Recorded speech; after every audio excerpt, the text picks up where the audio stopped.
नमस्कार साथियों, आप सभी का हमारे एजुकेशनल प्लेटफॉर्म कंपटीशन कमेटी पर एक बार फिर से स्वागत है।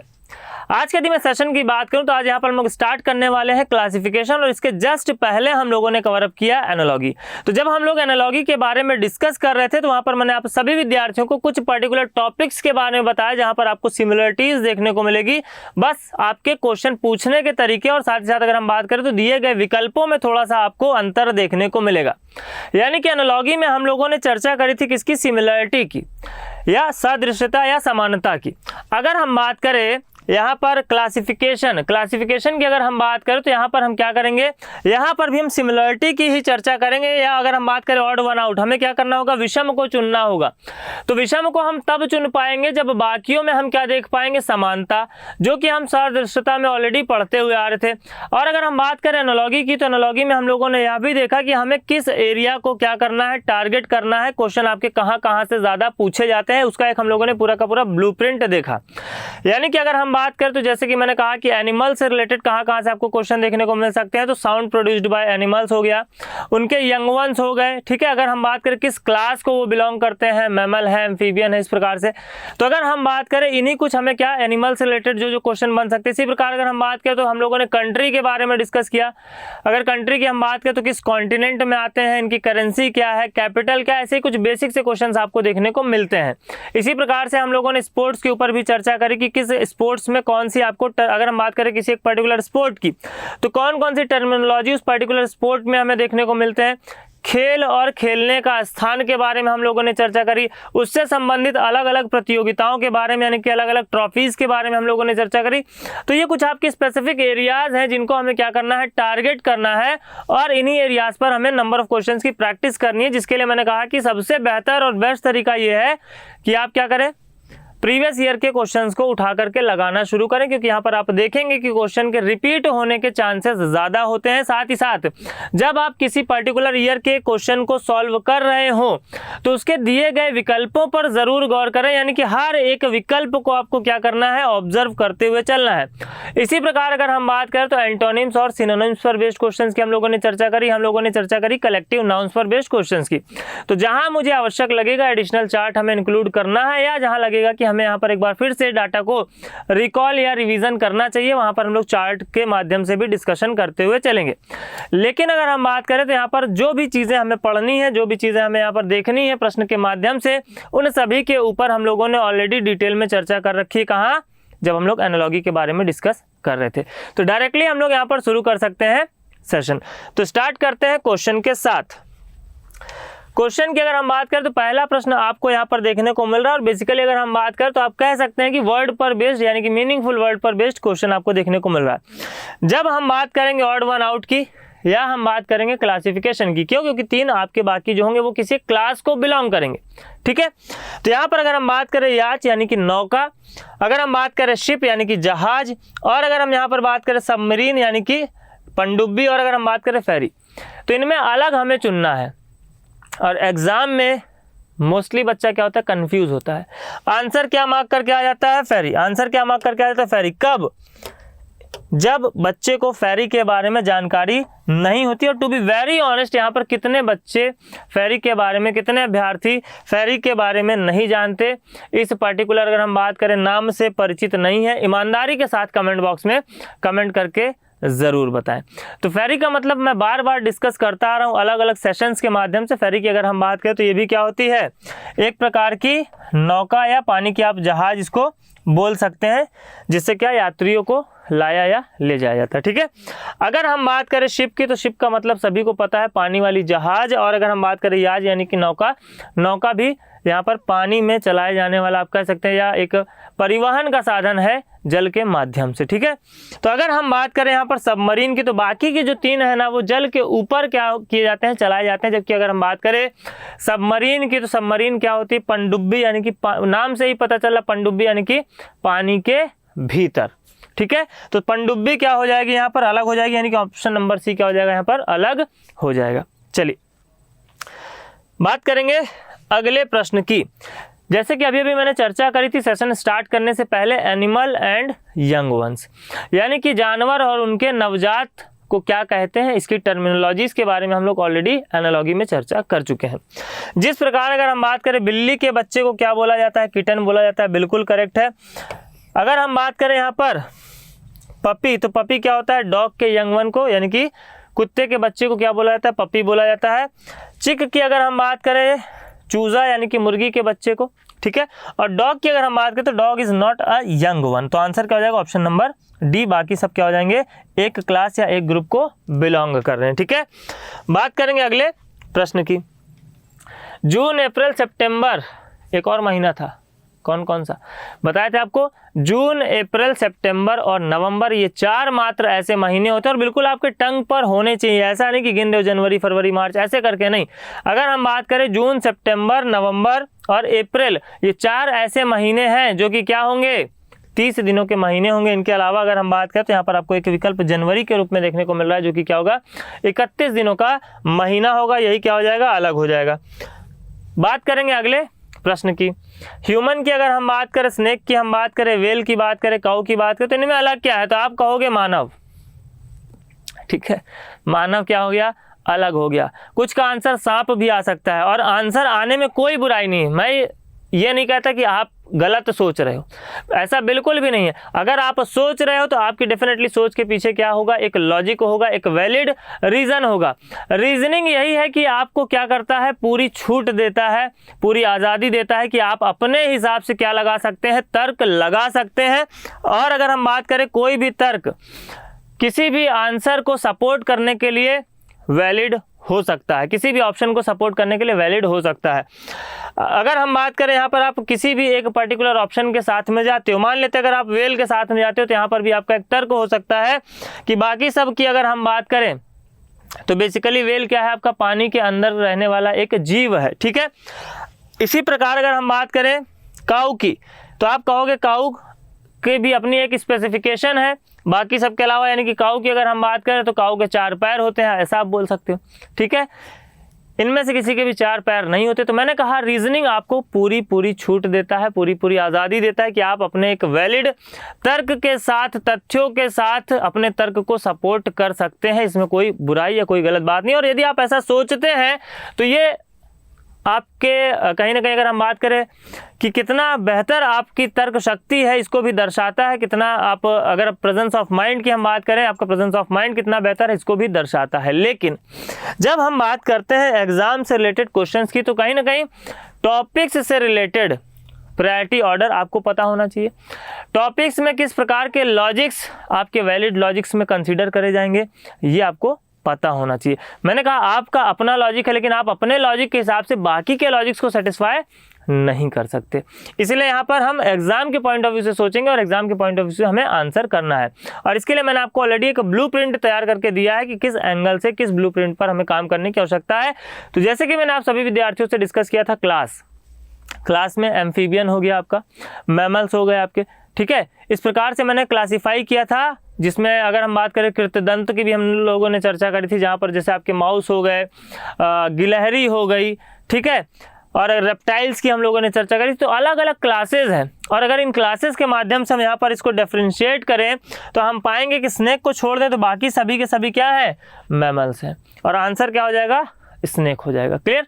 तो इस प्रकार से हमें क्या करना है, ये जो ब्लूप्रिंट है, इसका जो दायरा है, इस दायरे में रह करके हमें क्या करना है, नंबर ऑफ क्वेश्चंस की प्रैक्टिस करनी है। इस दायरे में रह करके हमें क्या करना है, लॉजिक्स का अभ्यास करना है। चलिए अगर हम बात करें यहाँ पर, जैसे मैंने कहा कैपिटल करेंसी है ना, सॉरी कंट्री करेंसी और कैपिटल, ठीक है।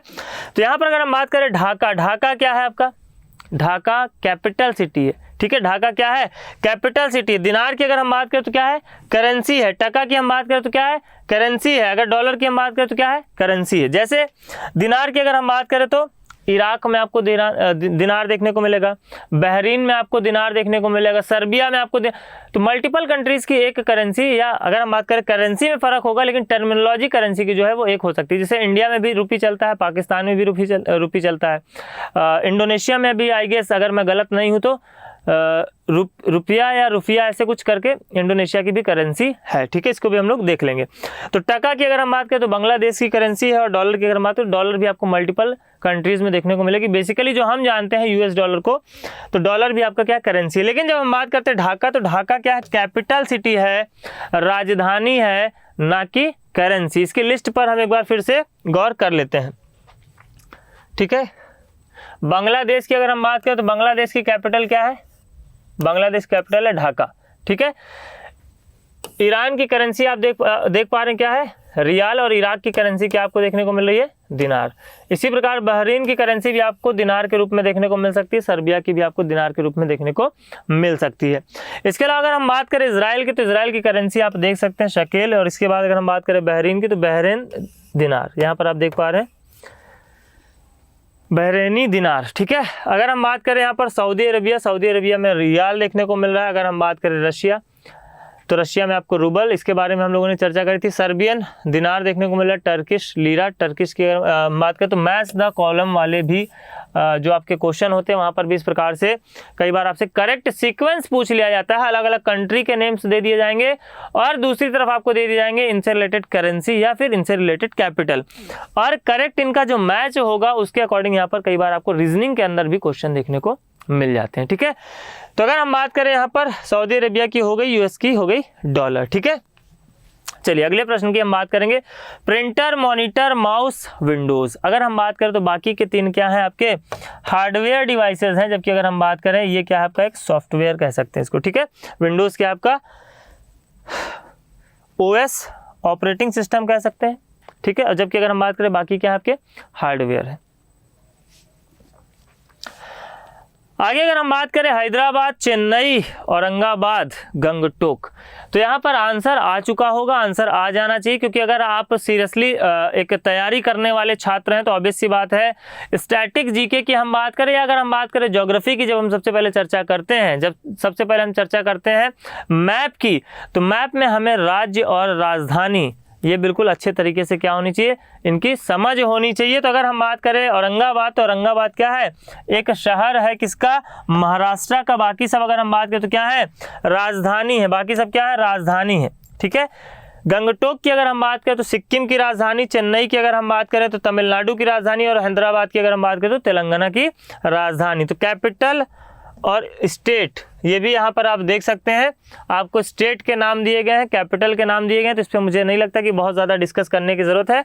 आपको इसका पीडीएफ मिल जाएगा, साथ ही साथ अगर हम बात करें तो मैप में भी आप इसको बेहतर तरीके से समझें ताकि दूसरे सब्जेक्ट्स में भी आपको हेल्प मिल सके। अलग अलग अगर हम बात करें तो आपके क्वेश्चंस देखने को मिलेंगे, अलग अलग टॉपिक से रिलेटेड कह सकते हैं या अलग अलग सब्जेक्ट से रिलेटेड कह सकते हैं, तो इन बेसिक बातों को आपको पता होना ज़रूरी है।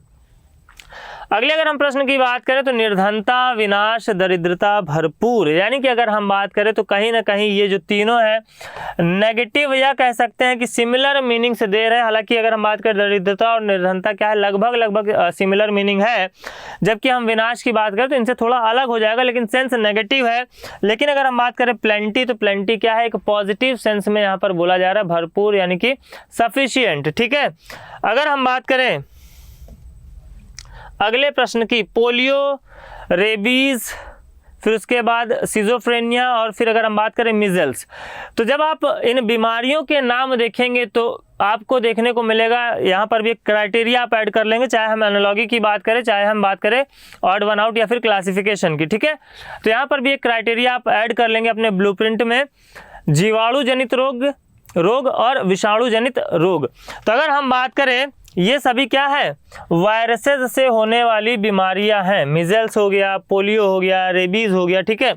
जबकि अगर हम बात करें सिजोफ्रेनिया क्या है, एक मानसिक विकार है, ठीक है, मानसिक विकार है या कह सकते हैं मानसिक रोग है।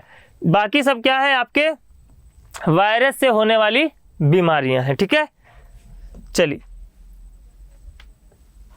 अगला अगर हम बात करें कॉपर, ब्रास, आयरन और सिल्वर, तो जब हम बात करते हैं कॉपर की, जब हम बात करते हैं ब्रास की, यानी कि आपने पढ़ा होगा धातु और मिश्र धातु, धातु और मिश्र धातु के बारे में आपने पढ़ा होगा, यानी कि अगर हम बात करें एलॉय, ठीक है। तो जिस प्रकार अगर हम बात करें यहाँ पर कॉपर क्या है, आपका धातु है, ब्रास क्या है आपका? एलॉय है। पीतल क्या है? एलॉय है। किसको किसको मिलाने से पीतल बनता है? कमेंट बॉक्स में कमेंट करके बताएंगे। आयरन की अगर हम बात करें तो आयरन भी क्या है? धातु है। सिल्वर की अगर हम बात करेंगे तो सिल्वर भी क्या है? धातु है। जबकि अगर हम बात करेंगे ब्रास की, ठीक है, तो आपको बताना है कि कौन सी दो धातुओं को मिला करके क्या बनता है? ब्रास बनाया जाता है। ठीक है, आगे इसको हम डिस्कस करेंगे, इसके बारे में हम सेशन में डिस्कशन करेंगे। फटाफट से आप कमेंट करिए। यहाँ पर अगर हम बात करें, गीज़र हो गया, कंप्यूटर हो गया, टेलीविज़न हो गया, तीनों क्या है? मशीन है। जबकि मशीन क्या हो जाएगा? यहाँ पर अलग हो जाएगा। गीज़र, कंप्यूटर, टेलीविज़न तीनों क्या है? टाइप्स ऑफ मशीन आप कह सकते हैं, लेकिन मशीन इनमें क्या हो जाएगा? अलग हो जाएगा। अगले अगर हम प्रश्न की बात करें तो शाउट यानी चिल्लाना, रोर मतलब दहाड़ना, स्क्रीम मतलब चीखना, मुबल मतलब अगर हम बात करें तो क्या है? बड़बड़ करना या बड़बड़ाना। ठीक है, यहाँ पर अगर हम बात करें, शाउट आदमी जोर से चिल्लाएगा। अगर हम बात करें रोर तो जोर से दहाड़ेगा। स्क्रीम की बात करें, चीखेगा भी तो क्या करेगा? जोर से चीखेगा। मुबल अगर हम बात करें तो धीरे धीरे से क्या करेगा? बड़बड़ाएगा। तो अगर हम बात करें, ये लाउड वॉइस या एक्सप्रेशंस आपके ऊपर वाले 3 विकल्पों में आपको देखने को मिल रहे हैं। जबकि अगर हम बात करें ऑप्शन नंबर डी क्या हो जाएगा? इन तीनों से भिन्न हो जाएगा, अलग हो जाएगा। ठीक है, चलिए, minute, distance, kilogram and litre. तो अगर हम बात करें मेजरमेंट यूनिट्स के रूप में आपको देखने को मिला। मिनट से हम क्या करते हैं? टाइम मेजर करते हैं। किलोग्राम से हम क्या करते हैं? वेट को मेजर करते हैं। अब यहाँ पर आप सभी विद्यार्थियों के लिए एक सवाल है, difference between weight and mass. Comment box में कमेंट करें, difference between weight and mass, यानी कि अगर हम बात करें भार और द्रव्यमान में क्या अंतर है। क्योंकि यहाँ पर अगर हम बात करें साइंस का भी आपको ठीक ठाक वेटेज देखने को मिलेगा जब हम बात करेंगे किसकी? जीएस की। तो उसको भी आप रिकॉल करते हुए चलें। लीटर की अगर हम बात करें तो लीटर भी क्या है? आपका मेजरमेंट यूनिट है।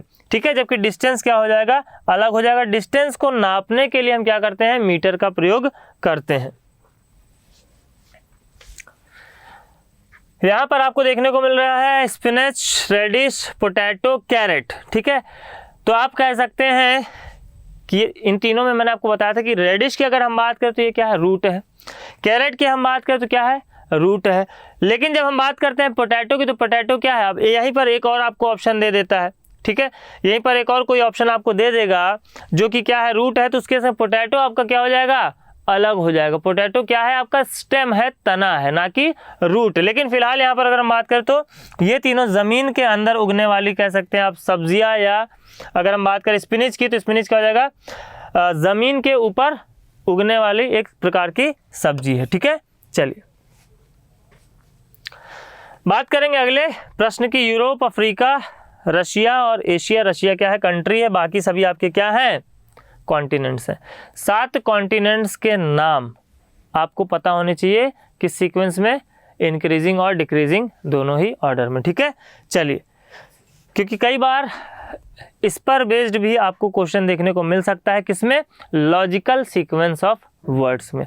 जैसे कि मैंने आपको बताया था, एनालॉजी हो गया, ऑड वन आउट या क्लासिफिकेशन, जिसके बारे में हम लोग यहाँ पर चर्चा कर रहे हैं। लॉजिकल सीक्वेंस ऑफ वर्ड्स की जब हम बात करेंगे तो वहाँ पर भी आपको लगभग सिमिलर टाइप के क्वेश्चन देखने को मिलेंगे, लेकिन उसका जो क्राइटेरिया है वो थोड़ा सा अलग होगा। यहाँ पर अगर हम बात करें एनालॉजी और क्लासिफिकेशन की, तो यहाँ पर आपको अलग क्राइटेरिया देखने को मिल रहा है। इसी प्रकार जब हम बात करेंगे किसकी? लॉजिकल वेन डायग्राम की, तो वहाँ पर भी हमें रिलेशन बिटवीन डिफरेंट एलिमेंट्स के बारे में ही समझना होगा। उसी के आधार पर हमें वेन डायग्राम्स का, वेन आरेखों का क्या करना होगा? चयन करना होगा। वहाँ पर क्राइटेरिया की अगर हम बात करें तो वहाँ पर भी आपको थोड़ा सा अलग देखने को मिलेगा, लेकिन समझ लगभग वही है। आपकी समझ आपको पर्टिकुलर एलिमेंट्स पर बेहतर तरीके से होनी चाहिए।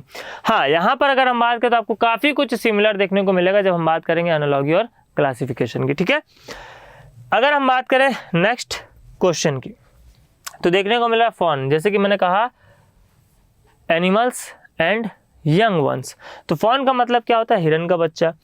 ठीक है, अगर हम बात करें ग्रंट, तो ग्रंट क्या होती है? एनिमल के द्वारा प्रोड्यूस की जाने वाली साउंड, जिसमें अगर हम बात करें तो पिग को भी कंसीडर कर सकते हैं, कैमल को भी कंसीडर कर सकते हैं। लास्ट सेशन में इसके ऊपर हम लोगों ने चर्चा भी की थी।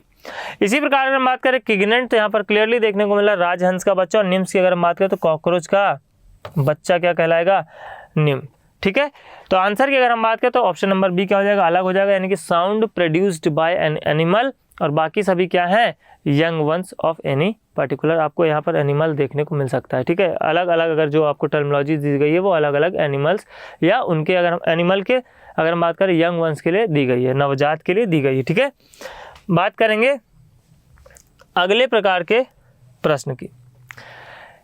इस प्रकार से भी आपको क्वेश्चन देखने को मिलेगा जहाँ पर आपको बता दिया गया ह्यूमन की अगर हम बात करें तो मैमल है, बिल्कुल करेक्ट मैच है। फ्रॉग की अगर हम बात करें तो इंसेक्ट नहीं है, इनकरेक्ट मैच है। अब या तो आंसर फ्रॉग होगा या तो आंसर क्या होगा, ह्यूमन होगा। इतना तो सेंस अभी तक डेवलप हो गया होगा कि यहाँ से हम आंसर मार्क करके आगे बढ़ सकते थे, बाकी के ऑप्शन की तरफ हमें इवन देखने की भी आवश्यकता नहीं थी। यहाँ पर अगर हम बात करें स्नेक की तो स्नेक हमें पता है रेप्टाइल है, और अगर हम बात करें एलिगेटर की तो एलिगेटर क्या होता है, एम्फीबियन होता है। लास्ट सेशन में मैंने आप सभी विद्यार्थियों को बताया था टर्टोइज को आपको बताना है किस क्लास में आएगा, तो फटाफट से कमेंट बॉक्स में कमेंट जरूर करें और अपने जागृत अवस्था में होने का एक प्रमाण भी यह देना है कि आप क्या कर रहे हैं, जागृत अवस्था में अध्ययन कर रहे हैं, जागृत अवस्था में क्या कर रहे हैं, सेशन को वॉच कर रहे हैं। तो आपके कमेंट्स हमारे लिए बेहद इंपॉर्टेंट और खास हो जाते हैं, ठीक है। चलिए,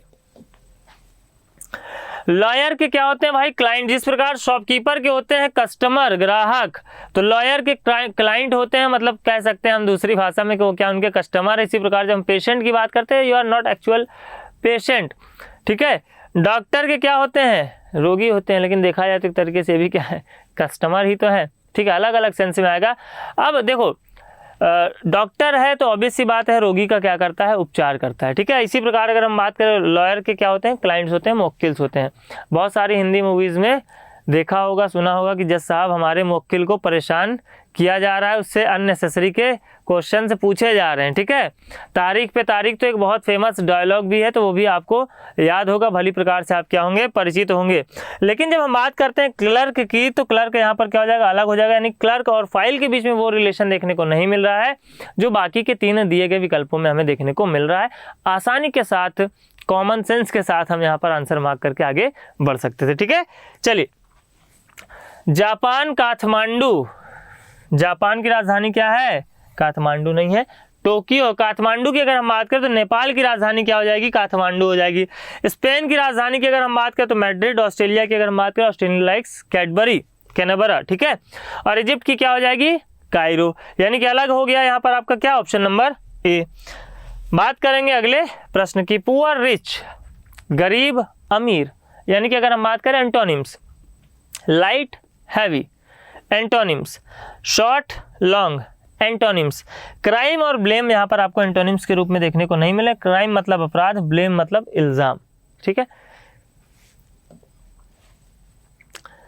अब अगर हम बात करें यहाँ पर तो अल्फाबेट, यानी कि अगर हम बात करें, अभी तक हम लोग मीनिंगफुल की चर्चा कर रहे थे, अब यहाँ पर हम लोग अल्फाबेट की चर्चा करेंगे, जो कि सिंगल भी हो सकते हैं, ग्रुप्स में भी हो सकते हैं, मीनिंगफुल भी हो सकते हैं और बिना मीनिंग के भी आपको देखने को मिल सकते हैं, ठीक है। यहाँ पर अगर हम बात करें PGCDHIAB, तो क्लियरली देख पा रहे हो कि बाकी सब क्या है, कॉन्जिक्यूटिव लेटर्स हैं, जबकि ये क्या है, कॉन्जिक्यूटिव लेटर नहीं है। बात करेंगे अगले प्रश्न की,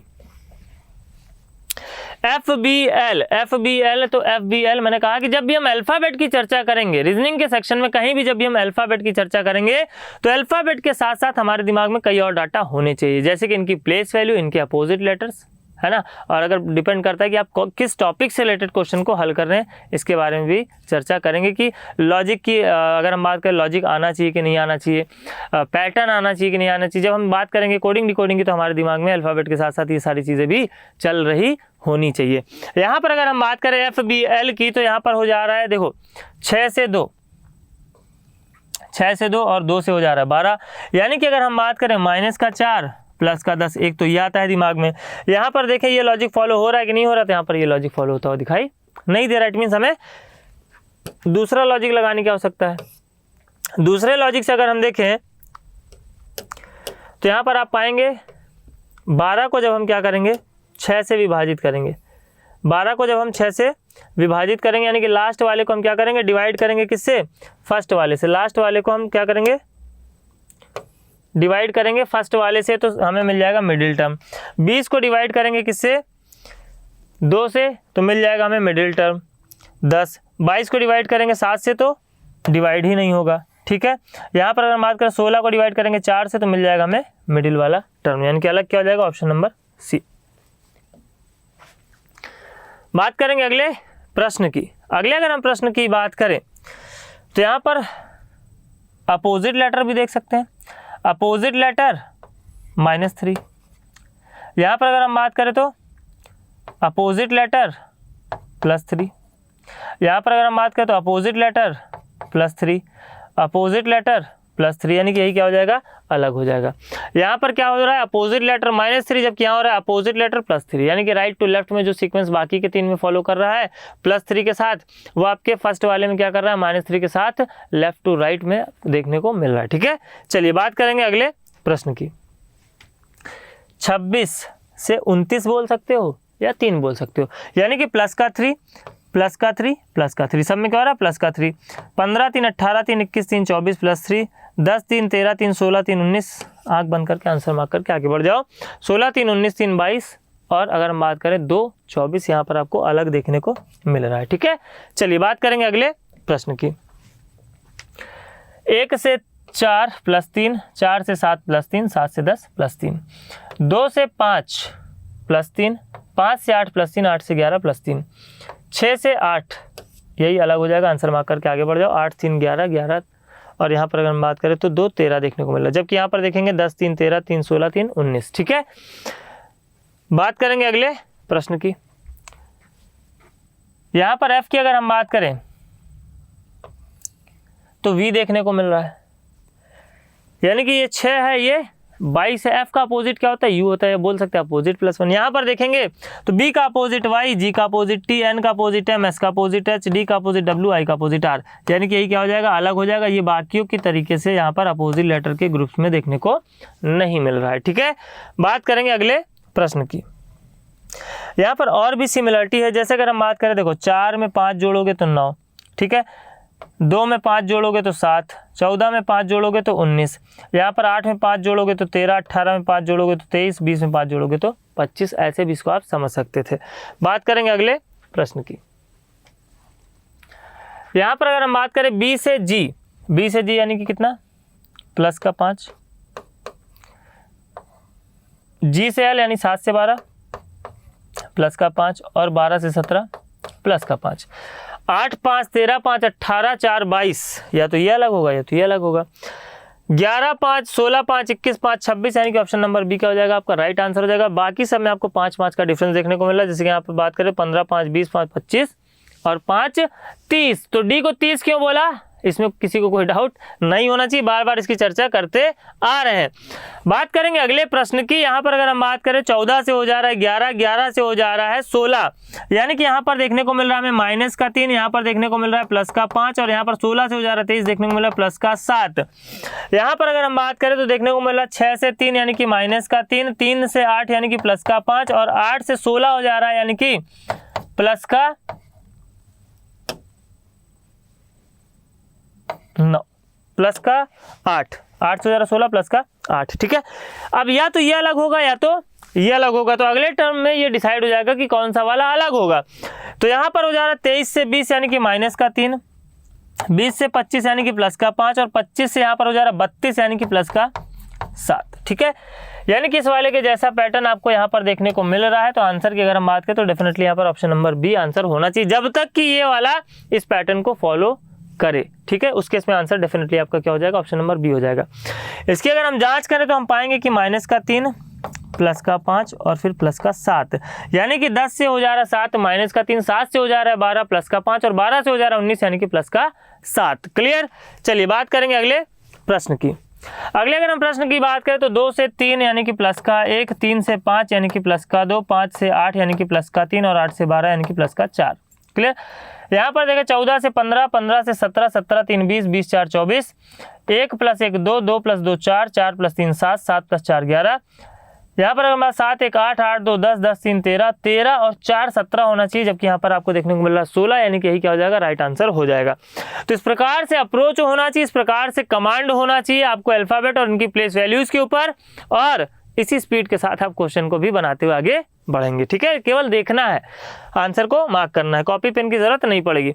यहाँ पर अगर हम बात करें 1 3 6, 1 से 3 प्लस का 2, 3 से 6 प्लस का 3, 6 से 10 प्लस का 4, 10 से 15 प्लस का 5, 14 से 16 प्लस का 2, 16 से 19 प्लस का 3, 19 से 23 प्लस का 4 और 23 से अगर हम बात करें तो 28 प्लस का 5, 21 से 23 प्लस का 2, 23 से 26 प्लस का 3, 26 से 28, यही वाला क्या हो जाएगा, आंसर हो जाएगा, यही वाला आपका अलग देखने को मिल रहा है। अगर अगले की अगर हम बात करें तो 20 से 22 प्लस का 2, 22 से 25 प्लस का 3, 25 से 29 प्लस का 4, 29 से अगर हम बात करें तो यहाँ पर सिंपली देख सकते हो सी से एच आपको 5 का अंतर के रूप में देखने को मिला है। तो इसको आगे 26 के आगे कंसीडर करने की जरूरत नहीं थी, अगर 26 के आगे कंसीडर करते तो 29 से बनता 34 यानी प्लस का 5। क्लियर।